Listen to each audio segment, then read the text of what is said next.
Hello అండి. Very good morning. Neat 2025కి సంబంధించి updates ఏమున్నాయో ఈరోజు ఒకసారి వీడియోలో చూద్దాము.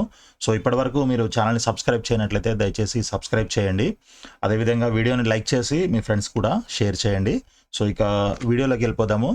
సో ఈరోజు మనకి ఆంధ్రజ్యోతి న్యూస్ పేపర్లో ఒక న్యూస్ ఐటమ్ అయితే వచ్చింది. దానికి సంబంధించిన న్యూస్ అంతా కూడా ఒకసారి మనము విశ్లేషించే ప్రయత్నం చేద్దాము. సో 410 మార్కులు వస్తే కన్వీనర్ కోటాలో ఎంబీబీఎస్ సీటు అని చెప్పేసి ఇక్కడ హెడ్డింగ్ ఇచ్చారనమాట. రాష్ట్రంలో జనరల్ కేటగిరీ విద్యార్థులకు అవకాశం. సో ఎవరైతే రిజర్వేషన్ లేకుండా ఓపెన్ కేటగిరీలో ఉంటారో సో వాళ్ళకి 410 మార్కులు వస్తే ఎంబీబీఎస్ సీట్ వచ్చే అవకాశం ఉంది 100% అని చెప్పేసి ఈ న్యూస్ యొక్క సారాంశం అనమాట. సో లాస్ట్ టైం మనము ప్రీవియస్ వీడియోలో ఒకసారి తెలుసుకున్నాం కదా, అంటే ప్రీవియస్ ఇయర్ 2024లో ఎన్ని మార్కులు వస్తే సీట్ వచ్చింది అంటే మ్యాక్సిమము అనేది మనము చూసాము. అండ్ వాటికి సంబంధించిన ర్యాంక్స్, లాస్ట్ ర్యాంక్స్ ఇవన్నీ కూడా చూసుకోవడం జరిగింది. సో అదేవిధంగా లాస్ట్ ఇయర్కి ఈ ఇయర్కి నంబర్ ఆఫ్ క్యాండిడేట్స్ కొంత తగ్గడం జరిగింది. మన తెలంగాణలో ఒక 6,700 మంది తగ్గారు ఓవరాల్గా చూసుకుంటే. సో దాంట్లో మళ్ళీ ఇంకా మిగిలిన ఎంతమంది ఈ కౌన్సిలింగ్కి అప్లై చేసుకుంటారు, రిజిస్టర్ చేసుకుంటారు అనే దాని మీద కూడా డిపెండ్ అయి ఉంటుంది. దాంతోపాటు మనకి మార్క్స్ అంటే ర్యాంకులు అయితే దాదాపు సేమ్ ఉన్నాయి. ఇప్పుడు మొత్తం 22 లక్షల మంది ఈసారి ఎగ్జామ్ అటెండ్ అయ్యారు. లాస్ట్ ఇయర్ కూడా దాదాపు అంతే మంది, ఒక 1 ల్యాక్ ఓవరాల్ ఇండియా లెవెల్లో 1 ల్యాక్ తగ్గారు, అంతేగాని దాదాపు సేమే ఉన్నారు. సో దాంట్లో క్వాలిఫై అయింది 11 లక్షల మంది చేంజ్ ఉన్నారు. సో ఆ విధంగా చూసుకుంటే ర్యాంక్స్ అయితే సేమ్ ఉంటాయి. కట్ ఆఫ్ ర్యాంక్స్ ఈ లాస్ట్ ఇయర్కి ఈ ఇయర్కి డిఫరెన్స్ ఏమి ఉండదు.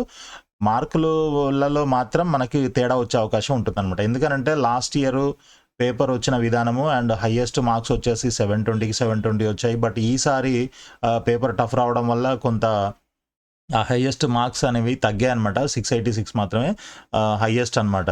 సో దాని ప్రకారంగా చూసుకున్నట్లయితే ఇప్పుడు మనకి ఈ 410 మార్కులు వచ్చినట్లయితే ఓపెన్ కేటగిరీ వాళ్ళకు కూడా ఎంబీబీఎస్ సీట్ వచ్చే అవకాశం ఉందనేసి చెప్తున్నారనమాట. సో ఇక డీటెయిల్స్లోకి వెళ్ళినట్లయితే నీట్ ఫలితాల వెల్లడితో విద్యార్థులు తమకు ఏ కాలేజీలో సీటు వస్తుందా ఇదంతా మనం ఆల్రెడీ చాలా రోజుల నుంచి మాట్లాడుతూ ఉన్నాము. సో ముందుగా మనకి ఏంటంటే all India quota counselling start అవుతుంది. ఆ తర్వాత ఈ తెలంగాణ కౌన్సిలింగ్ కానీ లేదంటే ఆంధ్రప్రదేశ్ కౌన్సిలింగ్, ఈ స్టేట్ కౌన్సిలింగ్ కానీ కూడా స్టార్ట్ అవుతాయన్నమాట. సో దానికి సంబంధించి నోటిఫికేషన్ త్వరలోనే రానుంది. సో నెక్స్ట్ వచ్చేసి తెలంగాణలో ప్రభుత్వ వైద్య కళాశాలల సంఖ్య 34కు చేరుకుంది. వాటిలో సీట్ల సంఖ్య 4,090కి పెరిగింది. ఈ గవర్నమెంట్ కాలేజెస్లో ఉన్న సీట్లలో 15% సీట్లు ఆల్ ఇండియా కోటాకి వెళ్తాయి, తెలుసు కదా. సో అదేవిధంగా ఎయిమ్స్ బీబీ నగర్లో 100, ఈఎస్ఐ సనత్ నగర్లో 150 ఎంబీబీఎస్ సీట్లు ఉన్నాయి.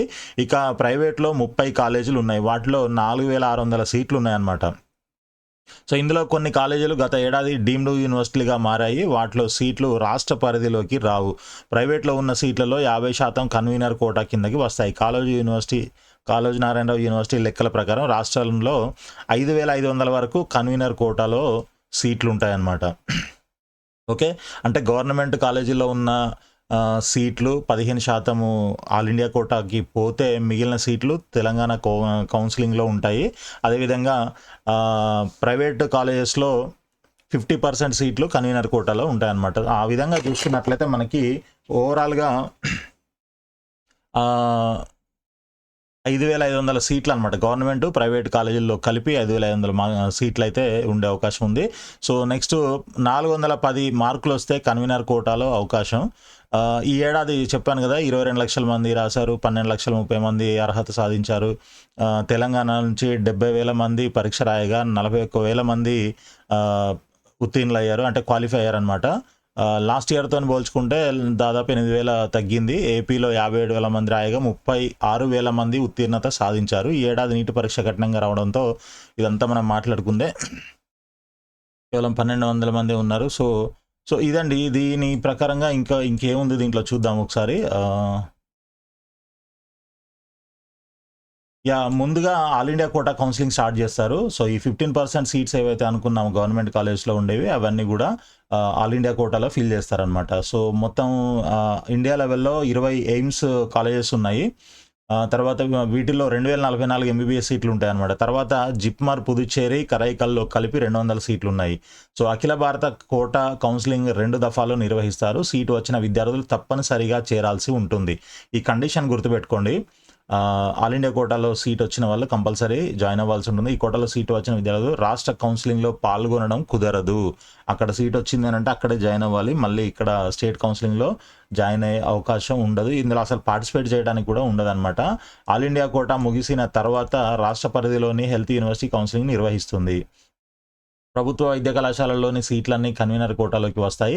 ప్రైవేట్లోని సీట్లలో 50% కన్వీనర్ కోటాకి వస్తాయి. మిగిలిన 50% సీట్లలో 35% బి కేటగిరీ. ఈ బి కేటగిరీ గురించి కూడా మనం ఇంకొక వీడియోలో మాట్లాడుకుందాము. అసలు బి కేటగిరీ ఫీజు ఎంత ఉంటుంది? ఫీజు అయితే 12.5 లక్షలు సంవత్సరానికి ఉంటుంది. ఆ తర్వాత దీంట్లో రిజర్వేషన్స్ అనేవి ఉండవు. ఓకే, అందరూ ఓపెన్ కేటగిరీ కిందకే వస్తారు. సో అలా చూసుకున్నట్లయితే ఎంత ర్యాంక్ వరకు ఈ బి కేటగిరీలో సీట్ వచ్చే అవకాశం ఉంది ఏంటి అనేది నేను క్లియర్గా మీకు ఎక్స్ప్లెయిన్ చేస్తాను నెక్స్ట్ వీడియోలో. సో నెక్స్ట్ మరో 15% సి కేటగిరీ ఎన్ఆర్ఐ కోటాకు వెళ్తాయన్నమాట. సో ప్రైవేట్ కాలేజీల్లో 50% convener, 35% B category management quota, తర్వాత 15% NRI C category quota. So ఇలా డివైడ్ చేస్తారనమాట. ఒకవేళ సి కేటగిరీలో ఎవరికైనా సీట్ కావాలి అని అంటే 25 lakhs per annum పే చేయాల్సి ఉంటుందన్నమాట. సో అలా కాకుండా కొంత తక్కువలో ఏమైనా కావాలి అని అనుకున్న వాళ్ళు ఎవరైనా ఉన్నట్లయితే కింద నంబర్కి వాట్సాప్ చేయండి, మీకు ఎంబీబీఎస్ సీటు సి కేటగిరీలో కావాలి అని. సో దానికి సంబంధించిన డీటెయిల్స్ అన్నీ మేము ఇస్తాము, మీకు గైడ్ చేస్తామన్నమాట. నెక్స్ట్ ఎయిమ్స్లో సీటుకు 560 పైగా స్కోర్ చేయాల్సి ఉంటుంది. సో ఇప్పుడు టాప్ ఇన్స్టిట్యూషన్స్ అని అంటే మనకి ఎయిమ్స్ అనమాట. సో ఈ ఎయిమ్స్ కాలేజెస్లో మీకు సీట్ రావాలి అని అంటే మినిమం 560 పైన స్కోర్ చేస్తేనే ఛాన్స్ ఉంటుంది ఎనీ ఎయిమ్స్ అనమాట. సో అదేవిధంగా 650కి పైగా రావాలి వస్తేనే మీకు ఢిల్లీ ఎయిమ్స్ లాంటి కాలేజీల్లో సీట్ వచ్చే అవకాశం ఉంటుంది. ఇక మన రాష్ట్రంలోని బీబీనగర్ ఎయిమ్స్ కట్ ఆఫ్ మార్కులు 580గా ఉండే అవకాశం ఉందన్నమాట ఈ సంవత్సరం. సో మంగళగిరి ఎయిమ్స్లో 600 ఉండే ఛాన్స్ ఉంది. సో ఇది మనకి తెలంగాణలో 580 వస్తే సీట్ వచ్చే అవకాశం, మంగళగిరిలో అయితేనేమో 600 పైన వచ్చింటే మీకు సీట్ వచ్చే అవకాశం ఉంటుంది. అదేవిధంగా ఆల్ ఇండియా కోటాలో జనరల్ కేటగిరీలో సీట్ రావాలంటే ఆల్ ఇండియా ర్యాంకు సుమారు 23-25 వేల మధ్యలో ఉండాలి. సో చాలామంది ఆల్ ఇండియా కోటాలో సీట్ వస్తుందా లేదా అనేసి మనల్ని అడుగుతూ ఉన్నారు. సో ఇక్కడ వీళ్ళు కూడా ఇచ్చారు చూడండి, మనకి 23 నుంచి 25 వేల మధ్యలో 25 వేల లోపల ఉన్నట్లయితేనే మీకు ఆల్ ఇండియా కోటాలో సీట్ వచ్చే అవకాశం ఉంటుంది జనరల్ కేటగిరీలో. సో ఇంకా కేటగిరీ వైజ్ అని అంటే ఇంకా అది వేరే ఉంటుంది. సో ఒకసారి మనకి ఇక్కడ కన్వీనర్ కోటాలో సీట్ రావాలంటే కావాల్సిన మార్కులు అంచనా, ఇది జస్ట్ ఒక అంచనా మాత్రమే ఈ సంవత్సరానికి. సో ఇది ఒక్కసారి క్లియర్గా చూడండి మీరు. తెలంగాణలో అయితేనేమో జనరల్ కేటగిరీ వాళ్ళు 410, 420 మార్కులు వస్తే మీకు సీట్ వచ్చే అవకాశం కనిపిస్తుంది. ఈడబ్ల్యూఎస్ వాళ్ళకి 410, బీసీఏకి అయితే 355 లోపల ఉన్నట్లయితే మీకు సీటు వచ్చే అవకాశం కనిపిస్తుంది. బీసీబీకి ఏమో 400గా ఇచ్చారు. తర్వాత బీసీసీ అయితే 370 వచ్చినా కూడా సీట్ వచ్చే అవకాశం కనిపిస్తుంది. బీసీడీ అయితే 405, ఓకే. తర్వాత బీసీఏ అయితే 400, ఎస్సీ 365, ఎస్టీ 375. సో ఇదే అండి మనకి తెలంగాణలో ఈ మార్కులు, తెలంగాణ స్టూడెంట్స్ ఎవరైతే ఉన్నారో ఈ మార్కుల లోపు మీకు వచ్చి ఉంటే మీరు ఎంబీబీఎస్ సీటు ఎక్స్పెక్ట్ చేసే అవకాశం కనిపిస్తుంది. ఏది కన్వీనర్ కోటాలో మాత్రమే. ఓకే, ఒకవేళ మీకు బి కేటగిరీలో సి కేటగిరీలో కావాలనుకుంటే ఇంతకంటే తక్కువ మార్కులు వచ్చి మీరు క్వాలిఫై అయ్యి ఉంటే చాలు. ఇంతకంటే తక్కువ మార్కులు వచ్చినా కూడా మీకు వాటిల్లో వచ్చే అవకాశం అయితే ఉంటుందన్నమాట బి అండ్ సి కేటగిరీలో. ఇప్పుడు మనం చూస్తున్నది స్క్రీన్ పైన చూస్తున్నది మాత్రం కన్వీనర్ కోటాకి సంబంధించిన cut off, expected cut off scores అనమాట. ఓకే, సో ఇక ఆంధ్రప్రదేశ్లో తీసుకున్నట్లయితే మనకి అక్కడ 2 రీజన్స్ ఉన్నాయి, ఏయూ అండ్ ఎస్వియు అని చెప్పేసి. ఒకవేళ జనరల్ కోటా అయితేనేమో, జనరల్ అంటే ఓపెన్ కేటగిరీ క్యాండిడేట్స్ అయితే 480 ఏయూ వాళ్ళకి, 470 ఎస్వియు స్టూడెంట్స్కి వచ్చి ఉండాలన్నమాట, అంతకంటే ఎక్కువ వచ్చి ఉండాలి. బీసీ అయితే 450 ఏయూ, 455 ఎస్వియు, ఇద్దరికి సేమ్ ఉన్నది ఇక్కడ. తర్వాత బీసీబీ అయితే 450, 452 ఏయూ ఎస్వియు, బీసీసీ 455 అండ్ ఎస్వియులో అయితే 410. ఓకే, ఎందుకనంటే ఇక్కడ నంబర్ ఆఫ్ క్యాండిడేట్స్ మీద కూడా డిపెండ్ అయి ఉంటుంది అనమాట. ఏయూలో ఎక్కువ మంది ఉన్నారు, ఎస్విలో తక్కువ మంది ఉంటారు కాబట్టి కొంత ఈ విధంగా అంచనా వేయడం జరిగింది. సో బీసీడీ 475 ఎబోవ్ వచ్చి ఉంటే మీకు వస్తుంది. నెక్స్ట్ 450 ఏది ఎస్వియులో అయితే 450 బీసీడీ. బీసీఈ తీసుకున్నట్లయితే ఏయులో 405, ఎస్వియులో 435. అదేవిధంగా 360 ఎస్సీకి అయితే 415 మార్కులు. ఓకే. అండ్ ఎస్వియు అయితే AU 415, SVU 410, ST AU 390 and SVU 380. So ఈ విధంగా కట్ ఆఫ్స్ అయితే ఉన్నాయి.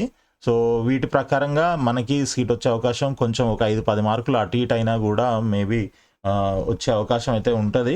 మీరు తప్పకుండా అంటే రాదు అని డిసైడ్ అయ్యి మీరు కౌన్సిలింగ్లో పార్టిసిపేట్ చేయకుండా వదిలేయడం అనేది కరెక్ట్ కాదు. కాబట్టి కొన్ని మార్కులు తక్కువ ఉన్నా కూడా మీరు కంపల్సరీ రిజిస్టర్ చేయండి. రిజిస్టర్ చేసి ప్రయత్నం అయితే చేయండి కంపల్సరీ. సో నెక్స్ట్ మనం అంటే కాలేజ్ వైజ్ కూడా ఎంత ర్యాంక్ వస్తే మనకి సీట్ వచ్చే అవకాశం ఉంటుంది అనేది కూడా మనం నెక్స్ట్ వీడియోస్లో తెలుసుకుందాము. సో వీడియోని లైక్ చేసి మీ ఫ్రెండ్స్కి షేర్ చేయండి. అదేవిధంగా తప్పకుండా మీరు ఛానల్ని సబ్స్క్రైబ్ చేసి ఫాలో చేస్తూ ఉండండి. ఇటువంటి అప్డేట్స్ అన్ని కూడా రెగ్యులర్గా వస్తూ ఉంటాయి అండ్ గైడెన్స్ కూడా ఇవ్వడం జరుగుతుంది. పర్సనల్గా ఎవరికైనా గైడెన్స్ కావాలన్నా లేకపోతే సి కేటగిరీలో సీట్ కావాలన్నా కూడా మీరు కింద నంబర్కి వాట్సాప్ మెసేజ్ చేయండి. ఓకే అండి, all the best, thank you.